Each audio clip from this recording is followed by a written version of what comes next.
अस्सलाम वालेकुम दोस्तों, कैसे हैं आप? ठीक ठाक हैं, उम्मीद है खैरियत से होंगे। और डॉक्टर अरशद नदीम आवान अल्ट्रासाउंड टीचिंग वीडियोस में मैं आपको खुश आमदीद कहता हूँ। मेरा आज का टॉपिक जो है वो ओवेरियन न्यूप्लाज्म के हवाले से है। ओवेरियन न्यूप्लाज्म के हवाले से मैंने प्रीवियस एक वीडियो अपलोड की जिसमें मैंने एक आउटलाइन दी कि जो ओवेरियन न्यूप्लाज्म हैं वो कितनी टाइप के होते हैं। तो शॉर्ट रिवीजन के तौर पर मैं इसको रिपीट करूँगा ताकि फिर मैं अपने इस टॉपिक को जो है वो आगे बढ़ा सकूं। जहाँ तक ओवेरियन न्यूप्लाज्म का ताल्लुक है तो ओवेरियन न्यूप्लाज्म जो है वो चार कैटेगरी के हैं। पहली कैटेगरी में उसको हम कहते हैं सरफेस इपिथेलियल स्ट्रोमल ट्यूमर्स, जो कि बहुत ज़्यादा कॉमन है। तकरीबन 80 to 90% ये काउंट करते हैं, तो इसलिए ये कॉमन, ये टॉप लिस्ट पे हैं, जिसे कहते हैं surface epithelial stromal neoplasm. Second जो है वो है germ cell tumour. Germ cell tumour पर जो है वो अलहदा सेपरेट वीडियो बनाऊंगा आपके लिए। और तीसरा जो है उसे कहते हैं सेक्स कॉर्ड स्ट्रोमल ट्यूमर, ये सेपरेट वीडियो में जो है वो कंप्लीट होगी। और फोर्थ जो है उसे कहते हैं मेटास्टेटिक ट्यूमर।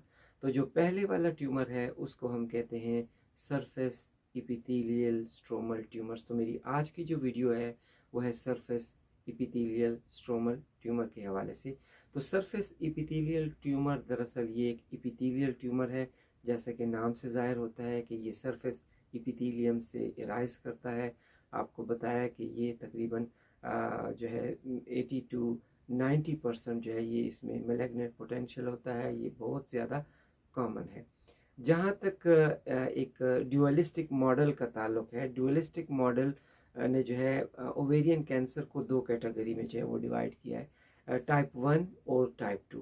टाइप 1 जो है ये लो मैलिग्नेंट ग्रेड है, लो मैलिग्नेंट पोटेंशियल मैलिग्नेंसीज है, जिसमें जो है सीरस ट्यूमर शामिल हैं, म्यूसिनस ट्यूमर शामिल हैं, इंडोमेट्रियाइड हैं और क्लियर सेल ट्यूमर शामिल हैं। ये तमाम के तमाम को low grade potential low grade tumours या टाइप 1 ट्यूमर कहा गया है। ओवेरियन टाइप 2 ट्यूमर जो हैं वो हाई ग्रेड पोटेंशियल हैं, जिसमें कि है सीरस ट्यूमर्स आते हैं, जिसमें इंडोमेट्रियाइड ट्यूमर्स आते हैं, जिसमें कार्सिनोसार्कोमा आता है, जिसमें अनडिफरेंशिएटेड ट्यूमर आते हैं। ये सारे के सारे जो हैं वो हाई पोटेंशियल मैलिग्नेंट ट्यूमर्स जो हैं वो कहलाए जाते हैं। जहाँ तक सरफेस इपिथेलियल स्ट्रोमल ट्यूमर्स का ताल्लुक है, ये मेनली 5 हैं। न ये या तो म्यूसिनस होंगे, या ये जो है सिरस होंगे, या ये इंडोमेट्रियाइड होंगे, या ये क्लियर सेल होंगे, या ये जो है ट्रांजिशनल सेल होंगे। इनको ब्रेनर ट्यूमर भी कहा जाता है। मेनली ये 5 हैं। तो हम इन 5 के बारे में आज की इस वीडियो में आपके साथ डिस्कस करेंगे। जहाँ तक इनका स्प्रेड का ताल्लुक होता है, तो ये स्प्रेड जो है इंट्रापेरिटोनियल होता है, पेरिटोनियल के ज़रिए ये स्प्रेड करते हैं, या फिर ये एडजेसेंट टिश्यूज़ में जो है पेनिट्रेट कर जाते हैं, या फिर जो है ये लिम्फेटिक जो है through the lymph node, paraaortic lymph node के ज़रिए जो स्प्रेड करते हैं, या फिर ये हेमाटोजेनस स्प्रेड होता है, जो कि बड़ा लेट स्टेज पे जो है ये देखने में मिलता है।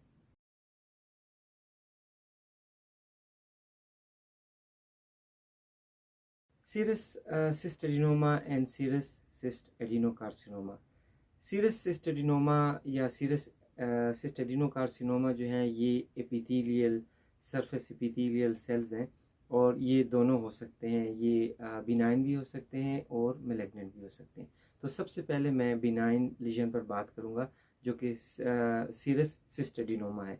सीरस सिस्ट एडिनोमा जो है ये 50 to 70% बिनाइन देखने में मिलता है। तकरीबन ये 70% तक जो है ये केसेस बिनाइन होते हैं, ये सिस्ट एडिनोमा होते हैं। और इसकी जो इंसिडेंट्स हैं वो 4 to 5 ईयर्स ऑफ लाइफ में जो है ये देखने में मिलते हैं। सोनोग्राफिकली जब आप इसको देखते हैं तो ये यूनिलोकुलेटेड सिस्ट होता है, थिन वॉल होता है, लेकिन कभी कभी इसके अंदर थिन सेप्टेशन नज़र आती है, लेकिन पेपिलरी प्रोजेक्शन इसके अंदर नहीं मिलती। जहाँ तक मैलिग्नेंट पोटेंशियल का ताल्लुक है, मैलिग्नेंट सेल का ताल्लुक है, जिसे हम सीरस सिस्ट एडिनोकार्सिनोमा कहते हैं, ये 50% मैलिग्नेंसी देखने में मिलती है। इन सेल में 50% तक जो है मैलिग्नेंट पोटेंशियल पाया जाता है, और ये ज़्यादातर पीरी मेनोपाजल या पोस्ट मेनोपाजल लेडीज़ में देखने में मिलता है। अल्ट्रासोनोग्राफिकली अगर आप देखते हैं तो इसमें आपको जो है ये कम्प्लेक्स मल्टीलोकुलेटेड सिस्ट जो है नज़र आता है। इसमें थिक सेप्टेशन नज़र आती है, इंटरनल डिब्रेज आपको नज़र आते हैं, और जो मोस्ट कॉमन चीज़ ये है उसके सराउंडिंग वॉल पे आपको पेपिलरी प्रोजेक्शन जो है वो मिलेगी। ये तमाम फीचर्स के साथ साथ आपको जो है इसमें एसआईटी ज़रूर मिलेगी। तो ये फीचर्स हमें अल्ट्रासाउंड इमेजेस पे कैसे नज़र आते हैं, आइए इमेजेस देखते हैं। इस ट्रांसवेजाइनल स्कैन पर एक कम्प्लेक्स सिस्टिक लीजन जो है वो दिखाया गया है। आप इस सिस्टिक लीजन को गौर से देखें तो ये बिल्कुल वेल डिफाइन है, राउंड है और एनेक्विक है। इसके अंदर जो है आपको सेप्टेशंस नज़र आ रही है। ये सेप्टेशन फेयरली थिन है, आप देखें तो इसकी थिकनेस नहीं है। दूसरा पॉइंट ये कि इसकी सराउंडिंग जो वॉल है वो भी बिल्कुल थिक है, वो भी बिल्कुल थिन है, इसमें कोई थिकनिंग नहीं है। और तीसरा पॉइंट ये है कि एनेक्विक जो ल्यूमन है उस ल्यूमन में किसी किस्म की कोई लो लेवल इंटरनल इकोज या डेब्रेस या कंटेंट्स या कैल्सिफिकेशन नहीं है। ये एक क्लियर सिस्टिक लीजन जो है नज़र आ रहा है आपको, लेकिन इसमें आपको थिन सेप्टेशन नज़र आ रही है। तो ये थिन सेप्टेशन जो है ये दरअसल सीरस सिस्ट एडिनोमा है। सीरस सिस्ट एडिनोमा आपको ओवरीज में इस अंदाज से इस तरीके से नज़र आएगा। जब भी आपको कोई सिस्ट नज़र आए और उसके अंदर आपको थिन सेप्टेशन नज़र आए तो आप कंफर्म हो जाएं कि ये सीरस सिस्ट एडिनोमा हो सकता है, ये ओवेरियन न्यूप्लाज्म हो सकता है। सीरस सिस्ट एडिनोमा तकरीबन 50 से 70% तक जो है वो बिनाइन होता है, इसके अंदर कोई मैलिग्नेंट पोटेंशियल नहीं होता। लेकिन फिर भी to be on the safe side आपने ये करना होता है कि आप डॉपलर इफ़ेक्ट्स डालेंगे इस पर। अगर सेप्टल में कोई वेस्कुलरिटी आपको नज़र नहीं आ रही तो ये एक बिनाइन न्यूप्लाज्म है, और अगर सेप्टा में आपको वेस्कुलरिटी नज़र आ रही हो तो फिर ये मैलिग्नेंसी को जो है वो शो करता है। तो आपके सामने ये एक जो सिस्ट है ये प्योरली सीरस सिस्ट एडिनोमा है, और आपको अल्ट्रासाउंड इमेज पे जो है वो इस तरीके से नज़र आएगा। ये दूसरा स्कैन इमेज आप देखें तो ये ट्रांसवेजाइनल स्कैन है, और उस ट्रांसवेजाइनल स्कैन पे आपको अगेन एक कम्प्लेक्स सिस्टिक लीजन नज़र आ रहा है। ये कम्प्लेक्स सिस्टिक लीजन जो है ये बिल्कुल राउंड है, ओवेल है। इसका जो ल्यूमेन है वो इनएक्विक है। आप इसकी सराउंडिंग वॉल को अगर गौर से देखें तो आपको कोई वॉल थिकनिंग इसमें नज़र नहीं आ रही। जहाँ तक सेप्टा का ताल्लुक़ है तो इसका सेप्टा जो है वो थोड़ा सा थिक नज़र आ रहा है। जो प्रीवियस इमेज आपने देखी उसमें जो सेप्टेशन थी वो थिन थी, लेकिन इसमें जो सेप्टेशन है वो थिक नज़र आ रही है, तो ये थिक सेप्टा है। तो ये दोनों केस जो है ये सीरस सिस्ट एडिनोमा है, ये बिनाइन ट्यूमर होते हैं, और इस बिनाइन ट्यूमर में जो है आपको किसी किस्म का मैलिग्नेंट पोटेंशियल जो है वो नज़र नहीं आता। अब आपने रिपोर्ट पर क्या लिखना है, आपने रिपोर्ट पर लिखना है कि fairly well defined complex predominantly cystic lesion is seen having multiple septations. अब बेहतर प्रोटोकॉल ये है कि आप इस सेप्टा की थिकनिंग जो है ज़रूर मेंशन कर रहे हैं कि septa is measuring 2 mm thick और 3 mm थिक और without vascularity on Doppler imaging. तो डॉपलर इमेजिंग पे किसी किस्म की कोई वेस्कुलरिटी इस पे नज़र नहीं आई। आप ल्यूमिनल बताएंगे कि anechoic lumen there is no low level echoes, there is no debris और there is no calcification seen within the cyst.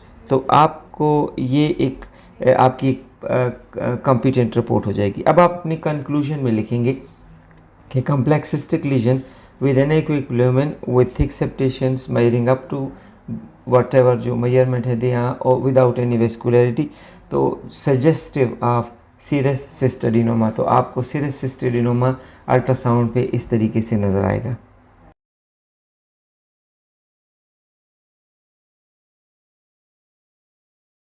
ये एक ट्रांसवेजाइनल स्कैन है, और इस ट्रांसवेजाइनल स्कैन पे ओवरीज में आपको एक कम्प्लेक्स प्रीडोमिनेंटली सिस्टिक लीजन जो है वो नज़र आ रहा है। अब आप इस सिस्टिक लीजन को देखें, ये दरअसल सीरस सिस्ट एडिनोकार्सिनोमा है, ये मैलिग्नेंट ट्यूमर है। अब मैलिग्नेंट ट्यूमर आपने बिनाइन ट्यूमर देखा, और अब आप मैलिग्नेंट ट्यूमर को देखें तो देखते ही आपको इस पर जो है शक होने लगता है। इस कम्प्लेक्स लीजन में आप देखें तो आपको सबसे पहले नोड्यूलरिटी नज़र आ रही है। आपको म्यूरल नोड्यूल थोड़े से इकोजेनिक जो है वो नज़र आ रहे हैं।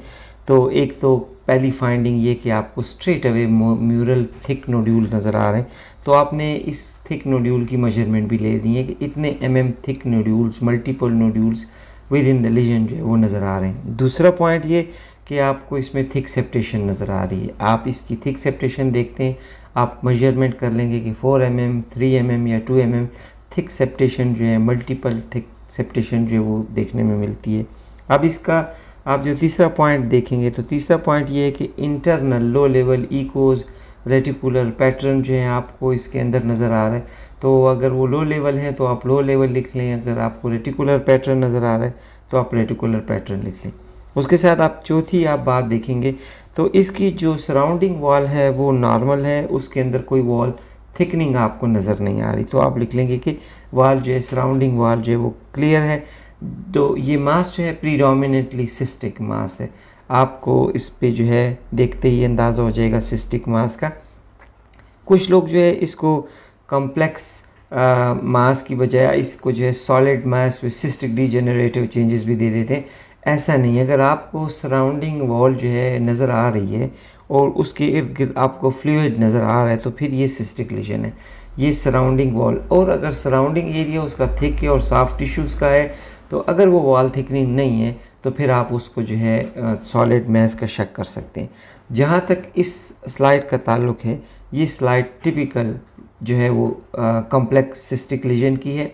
म्यूरल नोडुलैरिटी इसके अंदर आ रही है, थिक सेप्टेशन इसमें नज़र आ रही है, लो लेवल इंटरनल इकोज नज़र आ रहे हैं और इसका मार्जिन जो है क्लियर है। अब आप अल्ट्रासाउंड फाइंडिंग पे तमाम जो है आपको करेक्टरिस्टिक नज़र आएंगे, वो लिखने के बाद आप अपने डिफरेंशियल में लिख लें कि ये फीचर जो है वो सजेस्टिव ऑफ सीरस सिस्टेडिनो कार्सिनोमा। ये एक दूसरा ट्रांसविजाइनल इमेज है और इस ट्रांसविजाइनल पे ये केस भी जो है सीरस सिस्टेडिनो कार्सिनोमा का है। इस केस की अब आप फाइंडिंग देखें कि आपको कार्सिनोमा या मैलिग्नेंट सेल में क्या चीज़ें जो हैं वो नज़र आ सकती हैं, क्योंकि मैलिग्नेंट सेल जो है वो बिनाइन सेल से टोटली डिफरेंट होता है। आपको सिर्फ कंसंट्रेशन करनी है। ये और बात कि हम अल्ट्रासोनिकली किसी चीज़ को कॉन्फिडेंटली नहीं कह सकते, लेकिन अगर चूँकि आपकी नॉलेज है और आपने बार बार ये रिपोर्टें देखी हुई हैं तो आप डिफरेंशियल में जब अपना सस्पिशन ज़ाहिर करते हैं कि ये मैलिग्नेंट पोटेंशियल है और उसके बाद अगर उसकी बायोप्सी हो जाए और आप उसको फीडबैक आपको दिया जाए तो इस तरीके से आपका नॉलेज जो है वो काफ़ी इम्प्रूव हो जाता है और इन्हेंस हो जाता है। जहाँ तक इस स्लाइड का ताल्लुक है, इस स्लाइड पे आप गौर से देखें तो अगेन आपको इसके अंदर इंट्राम्यूरल नोड्यूल्स नज़र आ रहे हैं, इंट्राम्यूरल न्यूडुलैरिटी मौजूद है। आप इसके देखें सराउंडिंग पे थोड़ी सी पेपिलरी प्रोजेक्शंस भी नज़र आ रही हैं, इसके साथ साथ लो लेवल इकोज और फाइन रेटिकुलर पैटर्न भी नज़र आ रहा है। और जो इम्पॉर्टेंट पॉइंट इसमें आपको दिखाया गया है वो वेस्कुलैरिटी है। डॉपलर सिग्नल इस पर डाले गए, डॉपलर सिग्नल में आपको वेस्कुलैरिटी नज़र आ गई। वेस्कुलैरिटी जहाँ पे भी हो ये इस चीज़ को शो करती है कि उसको ब्लड सप्लाई जो है वो मिल रही है, उसको न्यूट्रिशन उसको सप्लाई हो रही है, तो उसके as a result of nutrition and blood flow वो जो है आगे प्रोग्रेस करेगी, वो आगे जो है मल्टीप्लिकेशन की तरफ जा सकती है। तो इसलिए इस पे आपको जो नोड्यूलरिटी नज़र आ रही है ये टिपिकल केस जो है सीरस सिस्टेडिनो कार्सिनोमा का है। तो आपने इसके ऊपर डॉपलर डालकर ज़रूर इसकी वेस्कुलरिटी चेक करनी है। ये अगेन आपको इस ट्रांसवेजाइनल स्कैन के ऊपर जो है ये सिस्टेडिनो कार्सिनोमा जो है सीरस सिस्टेडिनोमा कार्सिनोमा दिखाया गया है। इसमें देखें वही एक्सटेंसिव नोडुलैरिटी है, उस नोडुलैरिटी में वेस्कुलरिटी आपको नज़र आ रही है और ये जो है मैलिग्नेंट मास जो है इसकी जो मॉर्फोलॉजी है वो मैलिग्नेंट मास को सस्पेक्ट कर रही है। आप अगर देखें तो इसमें हाई डायस्टालिक फ़्लो जो है वो दिखाया गया है और जो कि लो रेजिस्टेंट इंडेक्स शो कर रहा है। तो हाई डायस्टालिक फ़्लो जो कि लो रेजिस्टेंट इंडेक्स आपको बताया जा रहा है ताकि आपको फर्दर इस पर एक्सप्लेनेशन, इस पर क्लैरिफिकेशन हो। कभी कभी आप जब डॉपलर इमेजिंग डालते हैं तो आप उसकी वजह से या तो एक्स्ट्रा ब्लीड की वजह से या फिर जो है उस पर आपको आर्टिफैक्ट की वजह से आपको जो है वो सिग्नल सही तरीके से नज़र नहीं आते और आप जो है उसमें गलत हो सकते हैं। तो इसलिए बेहतर ये होता है कि आप इस इंडेक्स से आप उसे चेक कर लें तो उसकी डायस्टोलिक इंडेक्स क्या है, सिस्टोलिक क्या है और उसका रेजिस्टिव इंडेक्स क्या है। तो आप उसकी रेजिस्टिव इंडेक्स, आप उसका पीक इंसिडेंट इंडेक्स और ये तमाम जो पैरामीटर्स हैं अगर आप डॉपलर इमेजेस पे देख लेते हैं तो आपको ज़्यादा क्लैरिफिकेशन हो जाती है और आप आसानी से अपनी रिपोर्ट को जो है वो शेप दे सकते हैं।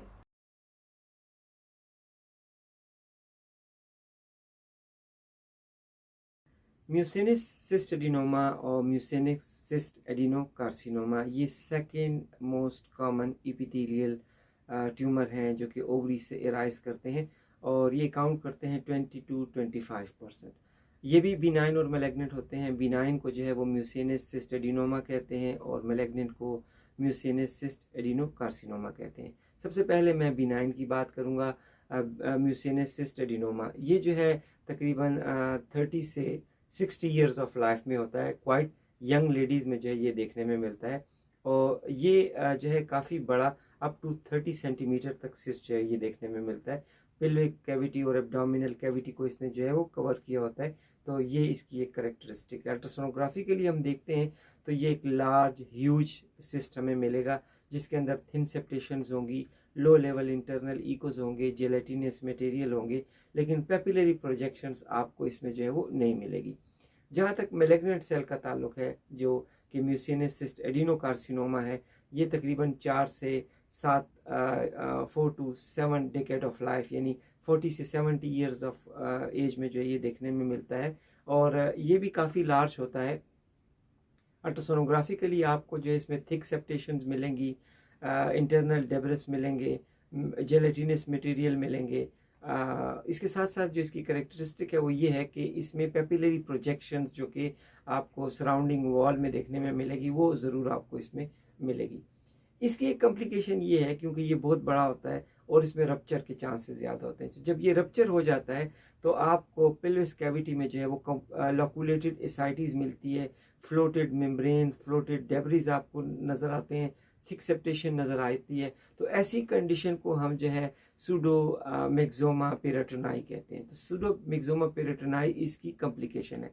सूडोमिक्सोमा पेरिटोनाई सिर्फ इस ही कंडीशन में नहीं होती, कभी कभी जो है अगर अपेंडिक्स रप्चर हो जाए तो भी आपको सूडोमिक्सोमा पेरिटोनाई मिलती है और या कभी कभी आपको जो है कॉलन का कोई म्यूसिनस ट्यूमर रप्चर हो जाए तो भी ये कंडीशन मिलती है। तो आइए देखते हैं कि अल्ट्रासाउंड इमेजिंग पे हमें जो है ये म्यूसिनस सिस्ट एडिनोमा और म्यूसिनस सिस्टिक एडिनोकार्सिनोमा किस तरीके से नज़र आएंगे।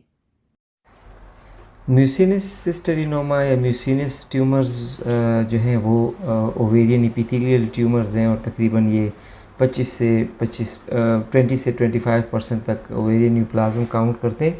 ये अगर सिस्ट एडिनोमा है, बिनाइन ट्यूमर है, तो ये रेयर है, तकरीबन 25% तक नज़र आ रहा है और अगर ये कार्सिनोमा है तो फिर इसकी जो परसेंटेज है वो उससे भी ज़्यादा कम हो जाती है। जहाँ तक सोनोग्राफिक फीचर्स का ताल्लुक है तो आप इस इमेज को देखें। इस इमेज पे आपको अगेन एक कम्प्लेक्स सिस्ट नज़र आ रहा है। इस कम्प्लेक्स सिस्ट ये प्रीडोमिनेंट सिस्टिक लीजन है। चूँकि ये ओवेरियन न्यूप्लाज्म है, ओवेरियन न्यूप्लाज्म और ये सिस्टिक न्यूप्लाज्म है, इसमें आपको ये कम्प्लेक्स सिस्ट दिखाया जा रहा है। इसके अंदर आपको जो सेप्टा नज़र आ रहे हैं वो थिक हैं। ये करेक्टरिस्टिक है। ये एक रूल आपने फॉलो करना है कि आप इसे देखें तो सिरस से म्यूसिनस आपको जो है डिफ्रेंशिएशन एक तो थिक सेप्टा की वजह से होगी कि उसकी सेप्टेशन जो है वो थिक हो सकती है। दूसरी जो इम्पॉर्टेंट चीज़ ये है कि आपने गौर से इसके ल्यूमन को देखना है तो इसके ल्यूमन के अंदर आपको जेलेटिनस मटेरियल नज़र आएंगे, आपको लो लेवल इंटरनल इकोज आप इसमें नज़र आएंगे, आपको जेलेटिनियस जो है वो कंपोनेंट नज़र आएंगे। ये डिपेंड करता है, अगर जेलेटिनियस कंपोनेंट जो कम है तब तो वो आपको थोड़े स्कैटर्ड एरिया नज़र आएंगे, लेकिन अब वो जेलेटिनियस मटेरियल काफ़ी ज़्यादा है तभी आपको इकोजेनिक रिफ्लेक्टिव तो नहीं लेकिन इकोजेनिक आपको जो है नज़र आ रहे होंगे। तो जहाँ तक इस स्लाइड का ताल्लुक है, ये स्लाइड आपको टिपिकल म्यूसिनस न्यूप्लाज्म बताई जा रही है। आपको दिखा रही है कि ये टिपिकल म्यूसिनस न्यूप्लाज्म है और ये ओवेरियन न्यूप्लाज्म है और ये बिनाइन न्यूप्लाज्म है। ये एक दूसरा ट्रांसवेजाइनल स्कैन है और आप इस ट्रांसवेजाइनल स्कैन पे अगेन आप देखें तो आपको ये सिर म्यूसिनस सिस्ट एडिनोमा दिखाया जा रहा है। आप इसको गौर से देखें तो ये स्पोक व्हील साइन जिस तरीके से एक पहिया होता है उसकी शक्ल पे आपको ये नज़र आ रहा है। सेंटर की नोड्यूल से जो है ये तमाम सेप्टा ग्रेविटेट करके सराउंडिंग की तरफ जा रहे हैं। तो ये एक इसका पर्टिकुलर पैटर्न है। तो एक तो आपको इसकी पहचान में ये देखना है कि इसके अंदर मल्टीपल थिक सेप्टेशंस होंगी जो कि सेंट्रली यूनाइट होंगी। ज़रूरी नहीं कि सेंट्रली यूनाइट हो, लेकिन आपको इस तरह का पैटर्न जो है वो इसके ऊपर नज़र आ सकता है। और दूसरी चीज़ जो है इसमें जो वाज़े तौर पे नज़र आ रही है लेवल ऑफ जेलेटिनियस मटेरियल, तो लो लेवल इकोज आपको जो है नज़र आ रहे हैं और ये इकोज जो है वो इकोजेनिक नज़र आ रहे हैं। तो ये इसको जो है वो डिस्टिंग्विश करते हैं हेमोरेजिक सिस्ट से। तो हेमोरेजिक सिस्ट में इस तरीके का पैटर्न नहीं होता। वो जो मटेरियल है जिलेटिनस मटेरियल आपको यहाँ पे सेपरेटली दिखाए जा रहे हैं, जो कि इकोजेनिक आपको नज़र आ रहे हैं। अल्ट्रासाउंड इमेज पे आपने ये लिखना है कि कम्प्लेक्स सिस्टिक लीजन जो है इसके अंदर मल्टीपल थिक सेप्टेशन हैं, सेंट्रली यूनाइट हैं, सराउंडिंग वॉल जो है वो नॉर्मल है और जेलेटिनस मटेरियल है। और आप अपनी डिफरेंशियल में लिख लेंगे कि ये जो है म्यूसिनस सिस्ट एडिनोमा है।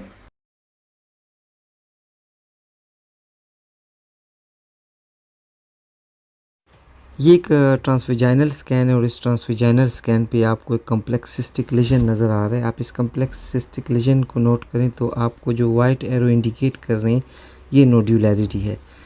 ये दरअसल म्यूसिनस सिस्ट एडिनोकार्सिनोमा का इमेज है और इसका सबसे पहला फ़ीचर ये होता है कि इसके अंदर सेंट्रल नोड्यूलैरिटी होती है, तो ये आपको नोड्यूल नज़र आ रहा है। दूसरी इसकी फ़ीचर ये होती है जो सेप्टा होते हैं वो थिक होते हैं और सेप्टा भी जो है वो नोड्यूलर होते हैं। अगेन ये स्पोक व्हील साइन आपको दिखाई दे रहा है, तो जो सेप्टल थिकनिंग है वो आपको वाज़े नज़र आएगी। और इसका जो तीसरा पॉइंट है वो ये है कि अगर आप इसके ल्यूमेन को देखें तो इसमें जेलेटिनस मटेरियल आपको क्लियरली नज़र आ रहे हैं। जेलेटिनस मटेरियल जो है वो हेमरेज से डिफरेंट होते हैं। हेमरेज जो है वो आपको एक अलग पिक्चर देता है, मोस्टली हाइपोइक्विक होता है, लेकिन जेलेटिनस मटेरियल जो होते हैं वो आपको थोड़ा सा इकोजेनिक इको टेक्सचर जो है वो फराहम करते हैं। तो आपको इकोजेनिक इको टेक्सचर देखने से पता लगता है कि ये जो है वो सिस्ट एडिनोकार्सिनोमा है। आपने इसकी रिपोर्ट लिखते हुए ये लिखना है कि कम्प्लेक्स सिस्टिक लीजन जो है वो आपको नज़र आ रहा है, जिसके अंदर जो है नोड्यूल सेंट्रली है और उसके साथ जो उसकी सेप्टेशन है वो काफ़ी थिक सेप्टेशन है। थिक सेप्टेशन जो है वो इरेगुलर है, नोड्यूलर भी है और उसके साथ जो इंटरनल ल्यूमिनल जो है वो जेलेटिनस मटेरियल नज़र आ रहे हैं। तो फाइंडिंग्स जो है वो सजेस्टिव ऑफ जो है म्यूसिनस सिस्ट है, मोस्ट लाइकली सिस्ट एडिनोकार्सिनोमा। चूँकि अल्ट्रासाउंड पे तो आप ये कंफर्म नहीं कर सकते, लेकिन कुछ फाइंडिंग्स होती हैं वो आपको सस्पिशन जो है देती हैं, आप सस्पेक्ट कर सकते हैं। तो इसलिए अपने डिफरेंशियल में अपनी सस्पिशन को ज़रूर मेंशन कर दिया करें।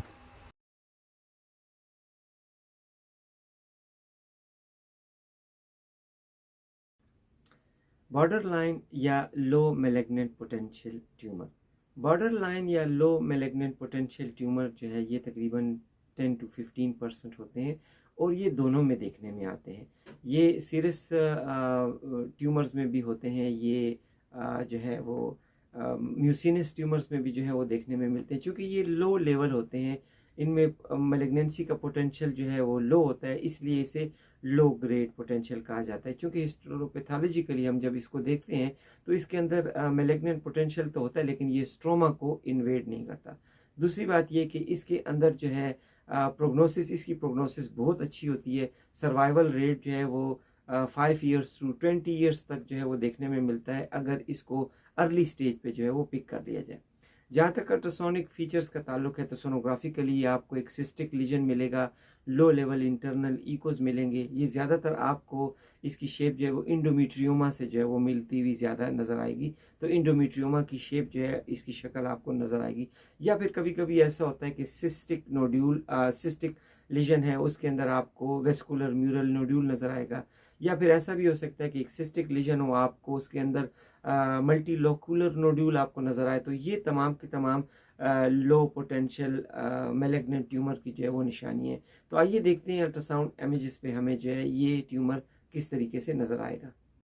इस ट्रांसवेजाइनल स्कैन पे आपको जो है एक कम्प्लेक्स सिस्टिक लीजन नज़र आ रहा है। अगर आप इस सिस्टिक लीजन को देखें तो ये एक वेल डिफाइंड राउंड लीजन है, इसके अंदर still mucinous low level internal echoes जो हैं वो नज़र आ रहे हैं।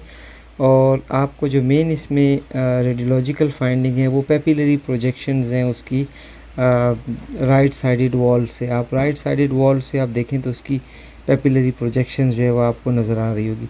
तो ये एक लो पोटेंशियल मैलिग्नेंट डिजीज़ है, लो पोटेंशियल मैलिग्नेंट न्यूप्लाज्म है जो आपको इस शक्ल में नज़र आ सकता है।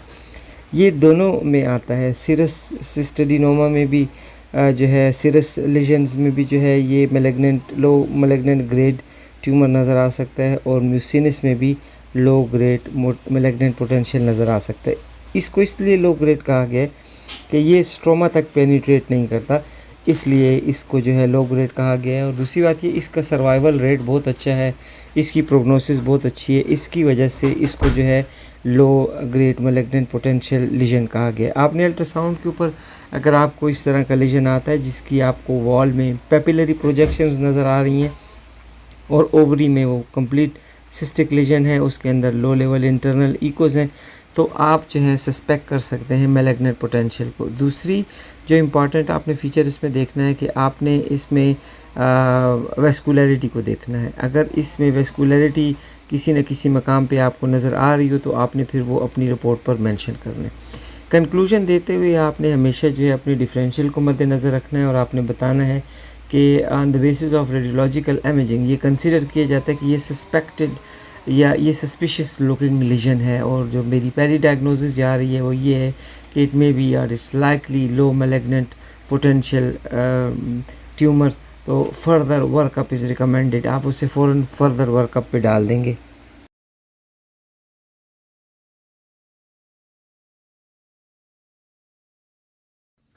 इंडोमेट्रियाइड ट्यूमर्स जो हैं ये भी सरफेस एपिथेलियल ट्यूमर्स हैं, लेकिन ये हमेशा जो है ये मैलिग्नेंट होते हैं और ये तकरीबन 20 to 25% मैलिग्नेंसी जो है वो काउंट करते हैं। तो ये सरफेस एपिथेलियल ओरिजिन इनका होता है और इनको जो है इंडोमेट्रियाइड ट्यूमर कहा जाता है। इंडोमेट्रियाइड ट्यूमर जो है वो 5th to 6th decade of life में होते हैं, यानी 50 से 60 साल की उम्र में जो है ये ट्यूमर जो है देखने में मिलता है। और ये ट्यूमर जो है ये इंडोमेट्रियल कार्सिनोमा के साथ तकरीबन 30% इसमें जो है इंडोमेट्रियल कार्सिनोमा के साथ एसोसिएटेड होता है। यानी इस केस में इंडोमेट्रियाइड ट्यूमर में अगर आप देखेंगे तो आपको जो है इंडोमेट्रियल कार्सिनोमा भी जो है देखने में मिलेगा, और 20% तकरीबन इंडोमेट्रियोसिस भी आपको देखने में मिलेगा। तो जहाँ कहीं पे भी इंडोमेट्रियोसिस हो तो आपको जो है वो सर्च करनी चाहिए कि यहाँ पे कोई इंडोमेट्रियाइड ट्यूमर तो नहीं है, चूँकि इंडोमेट्रियाइड ट्यूमर हमेशा जो है वो क्या होते हैं, कार्सिनोमा होते हैं। आपको अल्ट्रासाउंड फीचर पे देखने में ये सेल जो है सिस्टिक सेल जो मिलेगा लो लेवल इंटरनल इकोस के साथ आपको मिलेगा, लेकिन ज़्यादातर ये आपको जो है ये एक सॉलिड ट्यूमर की शक्ल में भी मिल सकता है। सॉलिड ट्यूमर होगा, उसके अंदर जो है हेमरेज भी होगा और उसके अंदर जो है आपको नेक्रोसिस भी देखने में मिलेगा। तो अल्ट्रासाउंड इमेजिंग पे हमें जो है इंडोमेट्रियाइड ट्यूमर किस तरीके से नज़र आएगा, आइए ये इमेजेस देखते हैं। ये एक ट्रांसवेजाइनल इमेज है और इस इमेज पे आपको 4 फर्दर इमेजेस दिखाए गए हैं जो कि एक्सप्लेन करते हैं इंडोमेट्रियाइड ट्यूमर्स को। इंडोमेट्रियाइड ट्यूमर जो हैं ये आपको 2 तरह के करैक्टरिस्टिक उसमें मिलेंगे। या तो ये आपको एक सिस्टिक न्यूप्लाज्म मिलेगा, सिस्टिक मैस मिलेगा और इसके अंदर आपको पेपिलरी प्रोजेक्शंस मिलेंगी। एक इसकी करैक्टरिस्टिक ये है। और दूसरी करैक्टरिस्टिक ये है कि ये आपको सॉलिड फॉर्म में जो है वो देखने में मिलेगा, और उस सॉलिड फॉर्म में कभी कभी इसके अंदर जो है वो डीजेनरेटिव चेंजेस या हेमरेज आपको मिलेगा। तो जहाँ तक पहली फॉर्म का ताल्लुक है, ये आपको पहली स्लाइड पे जो दिखाई जा रही है इसकी प्रीडोमिनेंट सिस्टिक फॉर्म है। अब अगर आप जो है राइट साइड के इमेज को देखें तो आपको जो इस राइट साइड पर small papillary projection from the superior wall जो है नज़र आ रही है, जो कि इस सिस्ट के अंदर प्रोजेक्ट कर रही है। आपकी लेफ़्ट साइड पे ऊपर के इमेज पे देखें तो मल्टीपल जो आपको लीजन नज़र आ रहे हैं, पेपिलरी प्रोजेक्शन नज़र आ रही हैं, वो सिस्ट के ल्यूमन के अंदर प्रोजेक्ट कर रही हैं। अब आप राइट साइड पर लोअर इमेज पे देखें तो आपको जो है एक बेजल पेपिलरी प्रोजेक्शन नज़र आ रही है जो कि सिस्ट की बेजल फॉर्म में डिपेंडेंट फॉर्म से जो प्रोजेक्ट कर रही है। और इसी तरीके से लेफ़्ट साइड की लोअर इमेज पे भी आपको मल्टीपल प्रोजेक्शन जो है नज़र आ रही है। तो ये इंडोमेट्रियाइड की सिस्टिक प्रेजेंटेशन है। इंडोमेट्रियाइड ट्यूमर जो है जिस तरह मैंने बताया कि वो सिस्टिक फॉर्म में हो सकते हैं या फिर वो सॉलिड फॉर्म में भी नज़र आते हैं। ये इंडोमेट्रियाइड की दूसरी प्रेजेंटेशन है। जिस तरह कि आपको बताया कि इंडोमेट्रियाइड या तो फिर प्रीडोमिनेंटली सिस्टिक लीजन होंगे और उसके अंदर पेपिलरी प्रोजेक्शन नज़र आएगी, या कभी कभी जो है ये बिल्कुल सॉलिड फॉर्म में होंगे और उसके अंदर सेंट्रल नेक्रोसिस होगा, या फिर जो है वो हेमोरेजिक कंटेंट्स आपको मिलेंगे। अब आप इस सेल को इस ट्यूमर को गौर से देखें तो ये ट्यूमर जो है प्रीडोमिनेंटली सॉलिड लीजन है और इसके अंदर जो है वो सिस्टिक कंपोनेंट नज़र आ रहे हैं। सिस्टिक या तो ये डीजेनरेटिव चेंजेस भी हो सकते हैं या फिर इसको जो है आप हेमरेज भी कह सकते हैं। आपने अपनी रिपोर्ट पे लिखना है कि वेल डिफाइंड सॉलिड हाइपोइक्विक और स्लाइटली इकोजेनिक मास जो है वो दिखाई दे रहा है। अपने मेजरमेंट इसकी लेनी है और इसके बाद आपने इसमें मेंशन करना है कि सिस्टिक डीजेनरेटिव चेंजेस या internal haemorrhage can be seen. अब आप इसकी जो है फर्दर जब कंक्लूजन लिखेंगे तो कंक्लूजन में आपने, चूँकि ये ओवेरियन है, ओवरीज से इसका ताल्लुक़ है, तो आपने इसको जो है इंडोमेट्रियोइड ट्यूमर कह सकते हैं, क्योंकि ओवेरी में अगर आपको कोई सॉलिड मैस नज़र आ रहा है तो ये ओवेरियन न्यूप्लाज्म है। ज़्यादातर ये जो है मैलिग्नेंट पोटेंशियल इसमें होता है और ये जो है इंडोमेट्रियोइड ट्यूमर इसको कहते हैं। तो ये इंडोमेट्रियोइड ट्यूमर जो है ये हमेशा आपको जो है मैलिग्नेंट मिलेगा, क्योंकि ये कॉमन एपिथेलियल मैलिग्नेंसी है ओवेरियन की। तो इसमें आपको आसानी के साथ जो है ये कन्फर्मेटरी साइन हो जाता है कि ये एक ही सॉलिड मैस जिसके अंदर सिस्टिक डीजेनरेटिव चेंजेस हों और उसका ताल्लुक जो है वो ओवरी के साथ हो या ओवरी के पैरेन्काइमा में आपको क्लियरली दिखाई दे रही हो, तब आप कॉन्फिडेंटली जो है इसको सजेस्ट कर सकते हैं। आप अपनी अल्ट्रासाउंड फाइंडिंग पे ये लिख सकते हैं कि keeping the ultrasound finding in view the lesion can be suspected as endometrioid tumour. फिर आगे आप इसके लिए एडवाइस करेंगे कि एमआरआई जो है वो तो बेहतरीन सॉफ्ट टिश्यू में काम करती है, खुसूसन ओवरीज़ में, ताकि एमआरआई पर आप इसको देख कर कंफर्म कर सकें। और फिर उसके बाद जो दूसरा है, या तो फिर वो एफएनएसी है या फिर सर्जिकल इंसिजन है। आफ्टर सर्जिकल इंसिजन हिस्टोपैथोलॉजिकली जब इसको देखा जाएगा तो हिस्टोपैथोलॉजी पे आपको ये कंफर्म हो जाएगा कि ये मैलिग्नेंट पोटेंशियल इसमें है या इसमें मैलिग्नेंट पोटेंशियल नहीं है। तो ये जो है एक कंफर्म इंडोमेट्रियोइड ट्यूमर आपके सामने इस सॉलिड मैस की शक्ल में नज़र आ रहा है।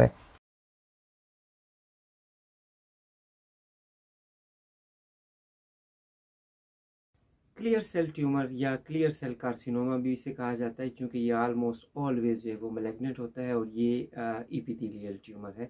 ये ओवरी के इपिथेलियल सेलों से जो है एराइज करता है और ये तकरीबन 5 to 7 डेकेड ऑफ लाइफ में देखने में मिलता है, यानी 50 से 70 साल की ख़वातीन के दौरान जो है ये ट्यूमर के दरमियान ये ट्यूमर जो है वो देखने में मिलता है। तो इस ट्यूमर में जो है, चूँकि इसकी पोटेंशियल मैलिग्नेंट है और ये ज़्यादातर मैलिग्नेंट होता है, तकरीबन 70% इंडोमेट्रियोसिस में आपको जो है वो क्लियर सेल कार्सिनोमा ज़रूर मिलेगा।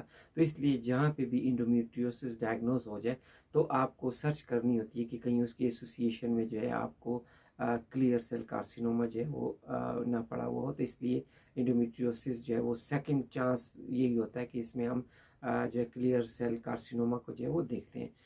जहाँ तक अल्ट्रासोनिक फीचर का ताल्लुक है तो इसकी नॉन स्पेसिफिक फीचर है, नॉन स्पेसिफिक सिस्टिक लीजन जो है वो हमें नज़र आता है।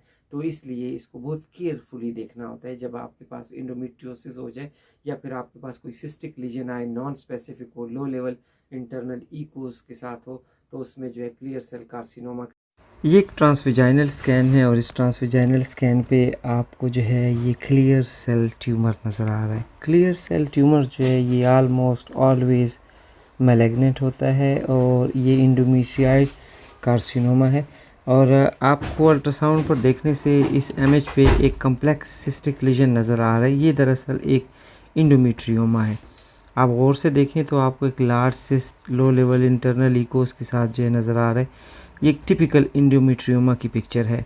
अब आप इस इंडोमेट्रियोमा के बेसल और डिपेंडेंट पार्ट पर देखें, एक लीजन जो है, एक सिसाइल लीजन जो है वो प्रोजेक्ट हो रहा है उसके ल्यूमन के अंदर।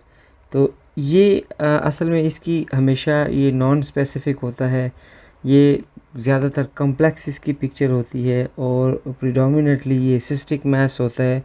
तो आप देखें ये सिस्टिक मैस के अंदर आपको इसकी बेसल पार्ट पे छोटी सी जो एक ल्यूमिनल प्रोजेक्शन नज़र आ रही है, ये दरअसल क्लियर सेल ट्यूमर है। यानी ये इंडोमेट्रियोमा के अंदर जो है ये क्लियर सेल ट्यूमर नज़र आ रहा है। जिस तरह मैंने आपको पहले बताया कि इसकी एसोसिएशन जो है तक इंडोमेट्रियोसिस की 50 से 70% तक जो है वो क्लियर सेल कार्सिनोमा की होती है। इसलिए जब भी आपको इंडोमेट्रियोसिस नज़र आए आप उसको क्लियरली सर्च करें, ताकि उसके अंदर किसी बेसल बेस पे या किसी और एरिया पर जो है आपको क्लियर सेल कार्सिनोमा जो है वो नज़र आ जाएगा।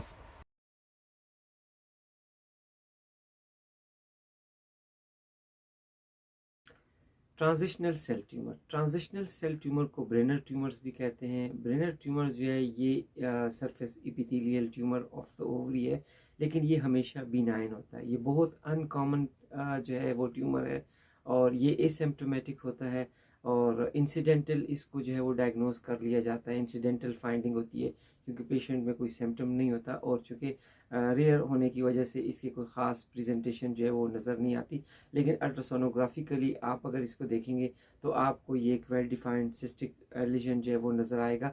लेकिन ये सिस्टिक ज़्यादातर इसकी जो प्रेजेंस है वो बहुत कॉमन होती है।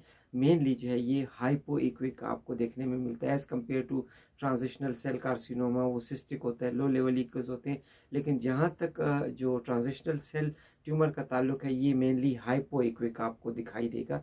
कभी कभी आप इस पे सिस्टिक का गुमान करेंगे लेकिन ये सिस्टिक नहीं होगा, मेनली ये हाइपो इक्विक लीजन आपको नज़र आएगा। और एक सेकंड इंपॉर्टेंस इसकी फीचर जो है वो ये है कि इसकी सराउंडिंग वाल जो है वो आपको कैल्सिफिकेशन नज़र आएगी। ये चूँकि फाइब्रस टिश्यूज से है, फाइब्रस से बना हुआ होता है, तो ये आपको ज़्यादातर हाइपो इक्विक सॉलिड लीजन की शक्ल में जो है वो नज़र आएगा। तो अल्ट्रासाउंड पे हमें ये फीचर किस तरीके से नज़र आएगी, आइए हम ये फीचर्स देखते हैं इसकी। इस अल्ट्रासाउंड इमेज को गौर से देखें, ये ट्रांसवेजाइनल स्कैन है और ये जो सी डिनोट कर रहा है ये सिस्ट डिनोट कर रहा है। और अगर आप इस सिस्ट को गौर से देखें तो ये दरअसल म्यूसिनियस सिस्ट है। ये वेल डिफाइंड राउंड म्यूसिनियस सिस्ट है। अब ये जो वाइट एरो है ये इंडिकेट कर रहा है आपको transitional cell tumour. Transitional cell tumour जो है इसको ब्रेनर ट्यूमर भी कहते हैं और ये इसमें ज़्यादातर यूरोथीलो एपिथेलियल कंपोनेंट्स पाए जाते हैं। ये भी सरफेस एपिथेलियल है और ये हमेशा जो है ये बिनाइन होता है।